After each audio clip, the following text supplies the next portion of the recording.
Good morning, good morning, good morning. So this is going to go up on all my social media, even my collaborative channels.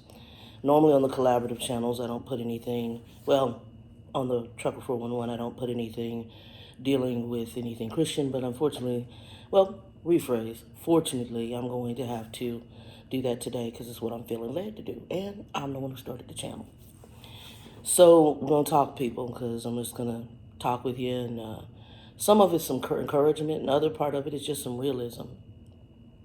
And I'm more of a storyteller when I minister to people and try to encourage people and prayerfully give you some wisdom.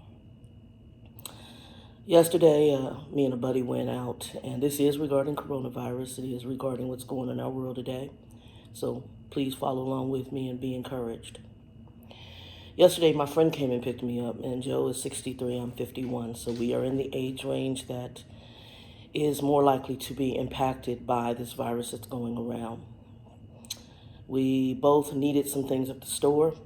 We were going to do lunch regardless because we can't stop fully living.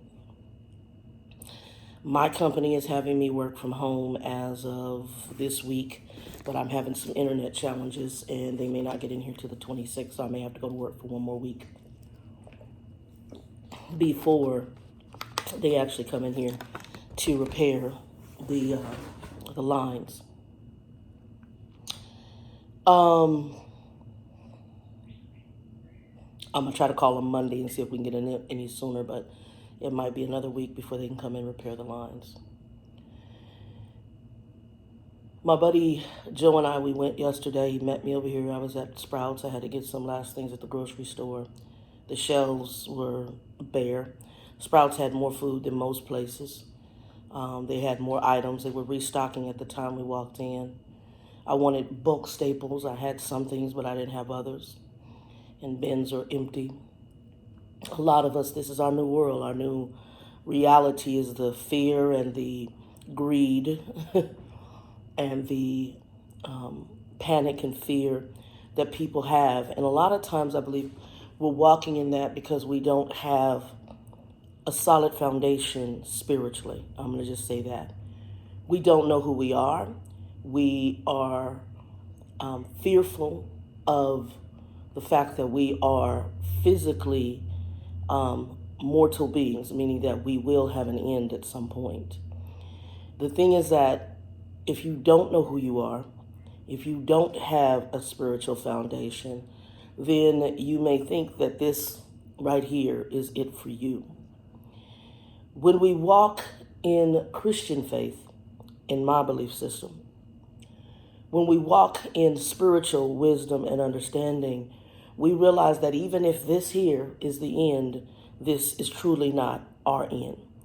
That man is not a mortal creature, but we are immortal in the spirit realm. We are mortal in the physical realm. With that being said, I want you guys to be encouraged. I want you to live life in wisdom. Now, that doesn't mean to go out and you want to give everybody a hug. You want to touch everything and you're going to do the things that are foolish. What it does mean is that we will respect what the medical professionals are giving us as far as the wisdom to walk in. We will pray that there is a vaccine, a cure, a treatment that will begin to work, and that our world will have something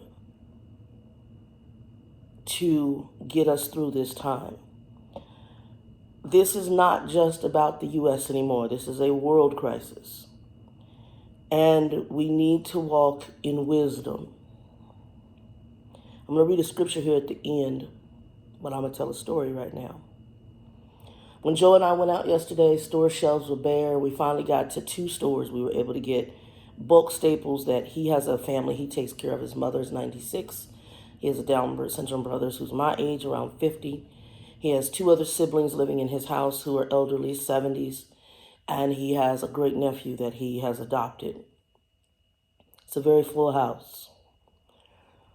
When we went out yesterday, I guess I could have been like many Americans and been greedy. We got to one store where we were able to find bleach. And I told him how to create a disinfectant for his house with bleach because we're so used to modern things that some people don't know how to survive in situations where things are bleak. See, I didn't grow up in a wealthy family. My mother was a single mother for parts of my life. She married my brother's father, but there was a point where she was a single mother, so there were times when things were tight. There were times when we didn't have toothpaste and I brushed my teeth with baking soda. And there were times when we went out of underarm and that same baking soda became your deodorant. So there's some wisdom that I gained from not having. And some of us are going to have to go back to that. For some of you who grew up a little more privileged and everything was provided for you, you may not know about those times. You may not know about sweeping the floor with a paper plate that you cut off and you don't have a dustpan. And that's how you sweep and get your dirt up off your floor. You may not know about using bleach in some water to mop your floor or creating a spray bottle full of bleach in order to clean with and a little bit of detergent. You may not know about those times. So when we're used to Lysol wipes, we didn't grow up with that. Maybe we had Pine Sol, you put a little bit of that in the water and you made your cleaning solution, or you got some Ajax and you scrubbed the toilet in the tub. And we're not in those times anymore where right now we've got a bunch of people who all they know about is modern conveniences. So they're going to get their feelings hurt a little bit during this time. So last night, me and Joe had some talks about stuff. Now, he's a Latino family where he don't have to have bread because they know how to make masa and flour tortillas. And that's what they doing in order because they can make a whole bunch of them and share them as a family. And we both grew up in a time and from families where for African Americans, we did cornbread and some beans and rice and we made that stretch. So we know how to make some stuff work without necessarily having meat, without necessarily having fresh food. We know how to make our bellies somewhat full during crisis. And I'm going to challenge you that that's what you guys need to start looking at. I had a conversation with my biological father because when I was in Lubbock the last time, all he had in his refrigerator was some water and some cigarettes because he still smokes, and some orange juice. And then some leftover plates because he's gotten used to modern conveniences, plus he's extremely lazy. And he's gotten used to the modern conveniences of going to the store. I knocked something over. I need to find something. I'll look for it later.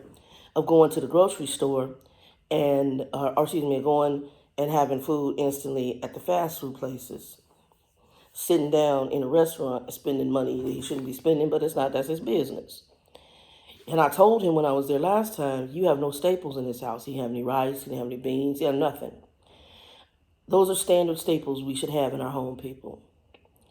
And I said, what are you going to do? Because he has this ignorant thing that women should do everything for him, so he wants a woman to cook for him. And I said, what are you going to do if an emergency happens? He just looks at me because that's who he is. He's special.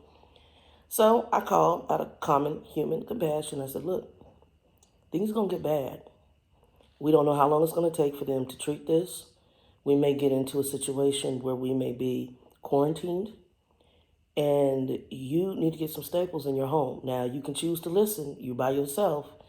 And if you think that some woman is going to come in your house and break quarantine to come and cook for you, good luck with that. You don't know if the people that right now occasionally make food for you are going to be able to cook for you, make food for you. You don't know. I said because they might be quarantined or they might become ill or they might pass away. We're in critical times. To those people who are believers, I'm going to ask you to dig into something called your scriptures. I'm going to ask you to look at a book called Ecclesiastes, and I'm going to read it at the end of the Bible. At the end of this video. It's Ecclesiastes, and it's chapter 3, and it's verses 1 through 8. I got it sitting here because I'll read it at the end of here. And I want you to understand about being a believer. Quick other story.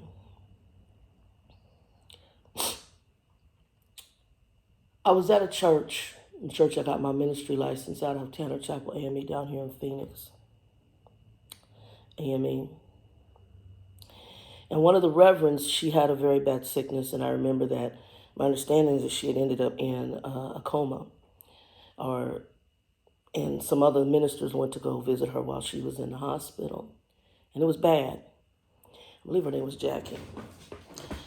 Later on, I don't know, it was about maybe a few weeks to a month later, I'd seen Jackie at church, and she was doing better. And I said, "Hey, sis, how you doing?" And she said, "I'm Evangelist." She said, "Evangelist, I need you to pray for me." I said, "I will." And I said, "You okay?" And she said this. This is wisdom. And this is a believer. She said, "It's here or it's glory." People, that's faith. That's also walking not in fear. It's walking in wisdom. And it's understanding who and what we are. In this realm of existence, this is a flesh suit. Paul called it a tent at one point. That houses everything else that we are. It houses our soul. It houses our spirit. It houses who we are. If tomorrow they could put me in another tent, I would still be Shannon. The tent would just look different. Now, that's not what happens on this on this group of our society. I'm watching a little sci-fi flick called something Carbon. And they can basically move the quote-unquote science fiction consciousness to different bodies, so to speak. And a person supposedly can live longer. That's what you want because you're so tied to this physical world, but that's not the reality of what we are. This is a tent. It's here today and it's gone tomorrow. The Bible tells us that every man is appointed a time, man meaning mankind, man meaning human, that we're appointed a time on this planet, a time to be born and a time to die. Well, I know that seems to be grim. That's reality.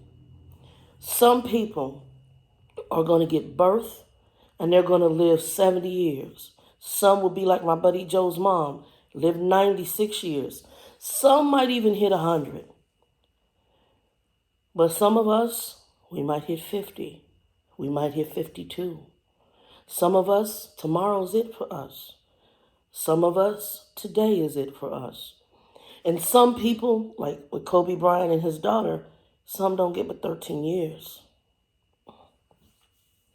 Some are born and get a week. Some last to age 40. I had a friend of mine with a very severe form of lupus. I didn't expect at 40 years old to see my friend on a breathing machine, and we went to high school together. None of us know how long our season is on this planet. But we shouldn't be walking in craziness where we going to stores and not having compassion enough to buy what we need. Most of us, we're going to need about anywhere from 30 days, maybe 90 days worth of supplies. But we got to walk in wisdom. The problem is we've got all the greedy crazies that go on, and now we're having to do makeup to make sure we have something because we got some people who are greedy and having the nerve. I got people selling toilet paper, full rolls for $100 online because that's just craziness, but that's what they're doing. We need to walk in some wisdom, people. Big wisdom. My allergies have been going all day. And yesterday. And the day before that. We just had a rain and everything got kicked up and I've been working in my garden. Walk in wisdom. Speaking of gardens, y'all, that might be something to start. I got some stuff coming up right now. And I can go out there and go in the back of my yard and pick stuff if I need it. So many of us are walking in fear opposed to wisdom. And it's unnecessary. There is nothing under your control that you can do to solve this problem tomorrow. You can do the things to take the steps that scientists have told us to take, that medical professionals have told us to take, and that's all that we can do. If you contract this disease, you're going to have to go through whatever steps it is, in order to hopefully get through it or to live as long as you're going to live. There's nothing you can do about it. This is in much bigger hands than ours. This is in Daddy God's hands. And my prayers are that you and your family survive through it. But I don't know that everyone will. This is going to touch some lives. I've been around since 9/11. I'm 51 years old, and me and my best friend were talking about these critical events that have happened during our lifetimes. We were in high school when the shuttle blew up. And I remember them stopping our entire school. It was like everything went silent. And we're told that this ship that went up blew up. I'm in high school.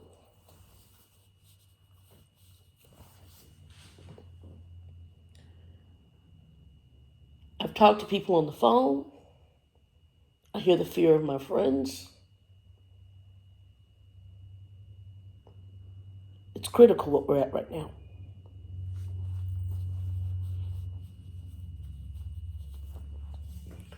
I've talked to people who are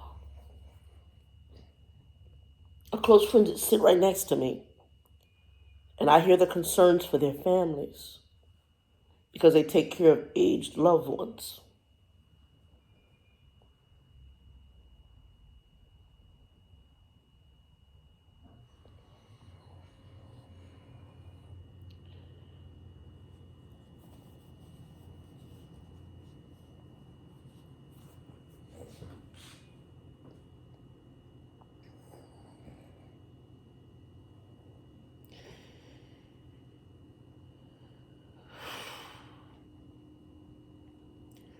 This is going to be bad, folks. But at the same time, it's an awakening. It's a very critical time for us to reevaluate who we are, what we believe, who we believe in. When these things happen in our world, it is my belief system that God is allowing us, and sometimes even He speaks these things, in order for us to wake up. Now, for those of you who may not have Christian viewpoints and you don't believe as we believe, and you live your life that it's all about you, we get into the argument that America is a Christian nation and founded under Christian principles. And folks try to tell you that and you don't want to hear it and you want to block it out, and either you're a New Ageist or you believe in other things. I would challenge you to look back. For those of you who know there's something bigger than us, but you fail to want to recognize it, I would challenge you to reevaluate. Things have been allowed to happen in our world in order to pull us back to the very thing that created us and spoke us into being. And when we do not acknowledge, there are repercussions for those actions. Our world is due. We've gotten so far away, so narcissistic. It's all about us. We're self-made. That we fail to recognize, to acknowledge, to appreciate, to accept the very thing that created us, and to observe the rules and regulations of that thing that created us. So we live our life in a very unique and actually somewhat immoral fashion. And we expect things to go well all the time up until it is what we consider our end, the normal we're used to die of a heart attack, cancer, all these other diseases that happen. Some of your loved ones are going to become sick. Some may recoup, some may not.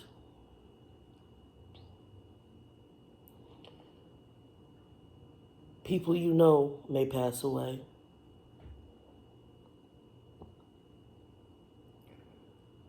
My prayer is that they have their spiritual house in order. One of the greatest family reunions we will ever have is on the other side of the divide. And while this is not like some ministers putting out, well, everything's going to be fine, and if you're a believer, and da-da-da-da-da-da-da. I'm not that. I'm a realist. God is a healer. I believe he has healed. I have been through some very big health challenges in my late 20s and early 30s where there were some things that happened that most times, health-wise, you don't survive from some of the things that I've had happen. I've had a blood clot in my lung years ago in my 20s, and you normally don't survive from stuff like that. But I'm still here. I've had a mass, and it was taken out, and you normally don't survive from that. I had an aunt who also had clot issues when it hit her head, her brain. She lost vision in an eye, and you normally don't survive from brain surgery to remove a clot, and then the only thing you have as a repercussion is you've lost vision in one eye. So I'm a woman of faith because I've seen faith in action, and I've seen God deliver even in my youth, or areas where I shouldn't be sitting here talking to you right now. But I also know that that season God had more for me to do. But when my time of my season is up, he may call me home.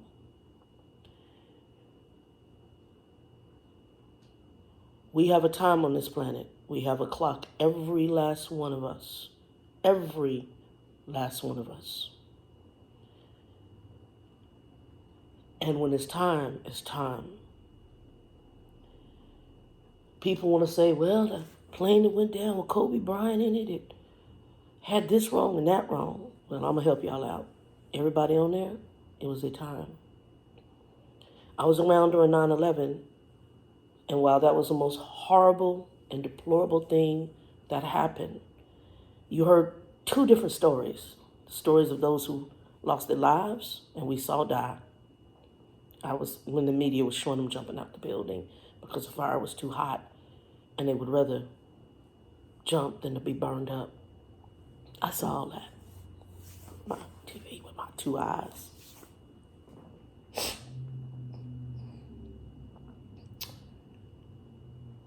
The shuttle that went up. I was in high school when that happened, and we watched it on TV.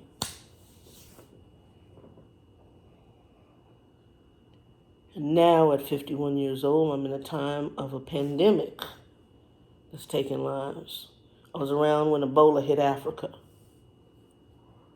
and lots of lives were lost, even with that.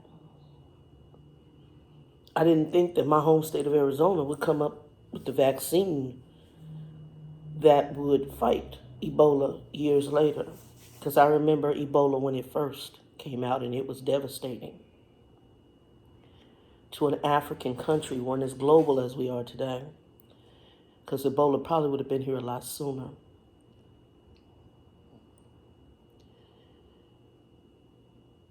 Make sure your spiritual house is in order, because to all of us is given an appointed time. I'm not trying to scare people, but I am a realist. And with that, I do believe we serve a healing and delivering God. But I also know that through this, some people are going to go home. They're going to get their home going. And it may be loved ones. It may be friends. It may be family members. It may be co-workers. It may be us. It may be me. It may be you. Make sure everything is in order, people.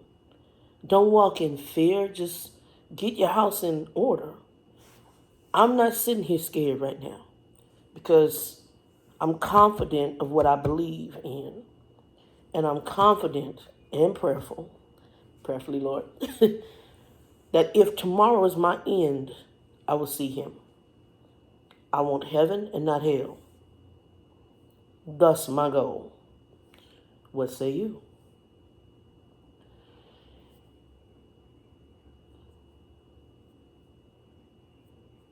In the words of Jackie, it's here or it's glory. It's one of the two. And we have to be very alert. We have to be very awake of the situation and the times that we're in.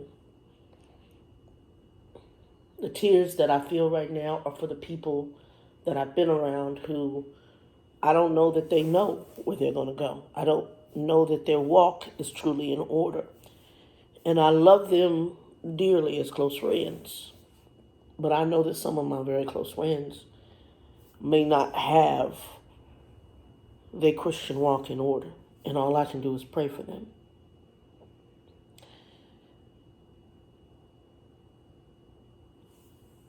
You walk in fear oftentimes when you're not confident in where you are spiritually. Because this is all you know. And you're scared of what you don't know. See, I have a hope. I have a future. Even once this body is laid into the dirt, I have a hope and I have a future because of what I believe. And that is my stance. So I'm not fearful of this. I'm aware it exists. I have a hope and I have a future. Now, for those of you who refuse to believe and do it, I ask you not to walk in fear because you believe whatever you believe. But understand, even if you don't believe in the God of the Bible that I believe in, you do know reality. Every morning man is born and every man will die. This is just the premise. So to get out here and to do the craziness that we are seeing is uncalled for. Have some, at least, human decency in this process. What we saw on the store shelves yesterday and even in the behavior, we just getting beans in a Latino grocery store. And what we saw in just getting some beans in a Latino grocery store, I saw that underlying fear gathering up the stuff because I got to have enough. While I'm shopping with my buddy Joe, we finally found some bleach. Folks had hid it behind stuff. I said, Joe, there's some bleach up there. He's like, oh my goodness. Now, he's got a family. Like I said, there's 2, 4, 5, 6 of them in that house. I think it's 6 of them all together in that house. I'm one person. We found 4 bottles of bleach. I said, you take 3, I'll take 1. He's going to need bleach much longer. He couldn't find any other. Lysol wipes, all that, he could barely find. I told him, you take 3, I'll take 1. Buy based on your needs. Don't buy out of fear and greed to leave somebody else out. Use wisdom in this time, folks. Let me read this real quick. It's been a long day yesterday because what I saw yesterday was madness. And I was like, I'll get up and do this Sunday morning. This is in the Bible, the book of Ecclesiastes, great book. It was it's thought to be written by King Solomon in the later part of his life. And he was examining life in this book and the good, the bad, the times when he was away from God, because he's the son of King David. And Solomon was known as one of the wisest men in the Bible. So he had a gift of wisdom that God had given him. And as he came to the latter years, he began to weigh out life. So to me, one of my favorite scriptures when you read the book of Ecclesiastes is this. And it's something that at funerals I read, okay? Because it speaks volumes. It's called Everything Has It's time.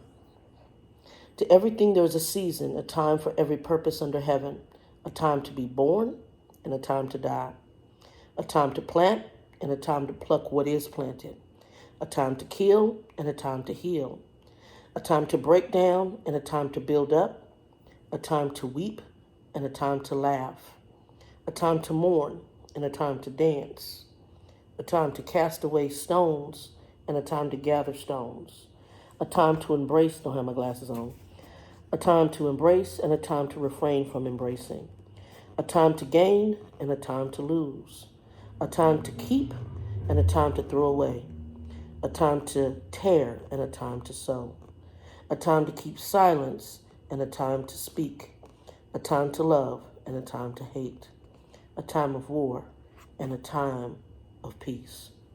You guys be blessed. Walk in wisdom. Walk in love. Make sure your spiritual house is in order. And be prayerful. God bless you. 2 and 2.